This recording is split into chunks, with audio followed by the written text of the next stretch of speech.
राज, भाग दो। सम्राट जी उलझन में थे। अब बहू के कमरे में ऐसे ही जाकर तो देख नहीं सकता। आखिर यह झोले में क्या रख रही है, उसके मन में क्या चल रहा था। उस दिन उन्होंने ठान लिया अब बहू पर कड़ी नज़र रखनी ही होगी।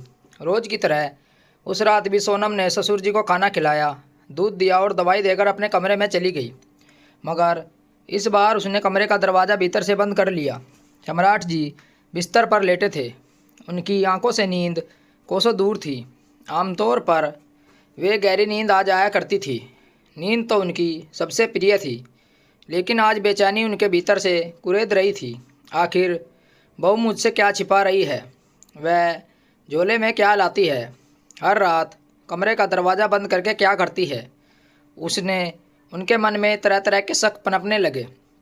उन्हें डर सताने लगा कि बहू कोई गलत रास्ता तो नहीं अपना रही।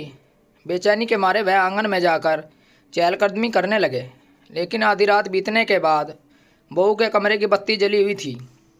भानु जी से रहा नहीं गया।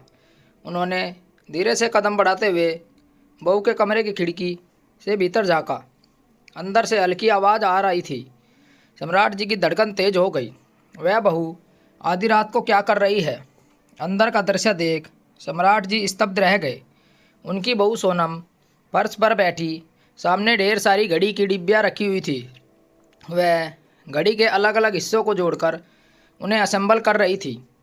बगल में ही कई इलेक्ट्रॉनिक स्विच पड़े थे। घड़ी का काम पूरा करने के बाद वह स्विच से स्क्रू कसने लगी। यह देखकर सम्राट जी का दिल पिघल गया। उनकी आंखों में नमी भर आई। हे भगवान, मेरी बहू रात भर जागकर इतना कठिन काम करती है सिर्फ इसलिए कि घड़ी में घर में थोड़े पैसे आ जाए, और अब तक मैं गलत समझ रहा था। उनके मन में कसक उठी।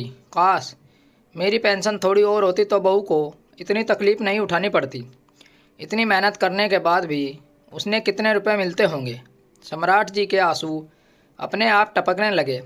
वे चुपचाप अपने कमरे में लौट आए और बिस्तर पर लेट गए, लेकिन दिल में बेचैनी भरा हुआ था।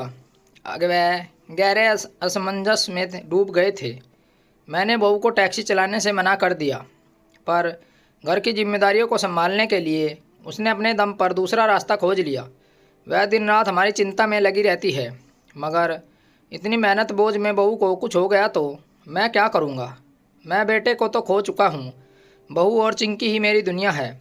सम्राट जी की आंखें भर आई। आत्मग्लानि से उनका मन भर गया। उन्हें लगता जैसे वे परिवार का बोझ ठीक से नहीं उठा पा रहे हैं। अगली सुबह जब सोनम नींद से उठी तो उसने देखा कि चाय नाश्ता पहले से ही तैयार हो चुका था।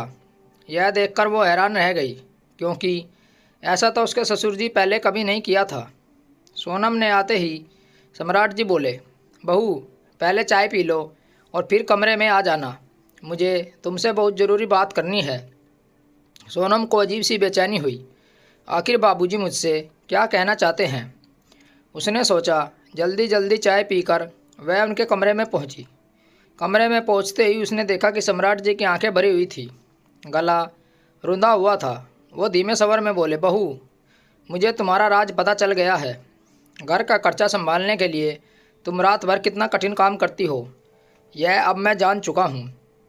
इसी वजह से तुम दिन ब दिन कमज़ोर होती जा रही हो। यह सुनकर सोनम सबका गई।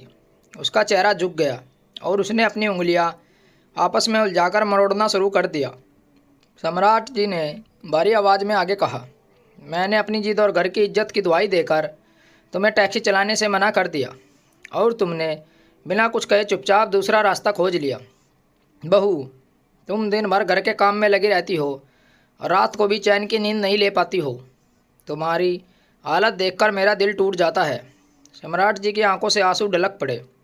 सम्राट जी ने गहरी सांस लेकर कहा, ऐसा कैसे चलेगा बहू। अब मुझे अपनी गलती का एहसास हो गया। सबसे पहले अपना परिवार है, और परिवार की मूलभूत ज़रूरतें ही सबसे बड़ी इज्जत होती है। इज्जत के नाम पर हम अपने ही परिवार के साथ खिलवाड़ कर रहे थे। मैं अपनी भूल स्वीकार करता हूँ। मेरी पेंशन से घर का खर्च मुश्किल से चलता है। आगे चिंकी का भविष्य भी तो देखना है, इसलिए आज मैं तुम्हें टैक्सी चलाने की अनुमति देता हूँ। अगर मेरी बूढ़ी हड्डियों में थोड़ी भी ताकत होती तो मैं खुद कुछ काम कर लेता। यह सुनते ही सोनम की आंखें खुशी से छलक पड़ी।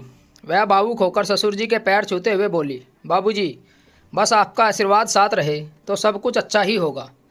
अच्छा हुआ कि अंकुर जी ने समय रहते मुझे टैक्सी चलाना सिखा दिया था।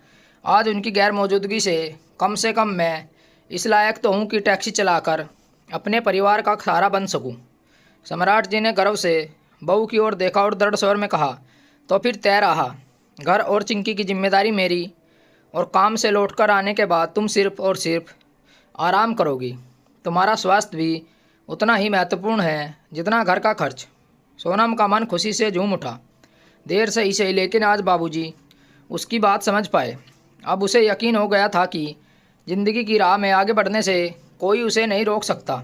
दोस्तों, आपको क्या लगता है, सोनम ने टैक्सी चलाने का निर्णय सही था या गलत? कमेंट में अपनी राय ज़रूर दें और चैनल को सब्सक्राइब करना न भूलें। मिलते हैं एक और अच्छी कहानी के साथ। कहानी सुनने के लिए धन्यवाद। राम राम दोस्तों।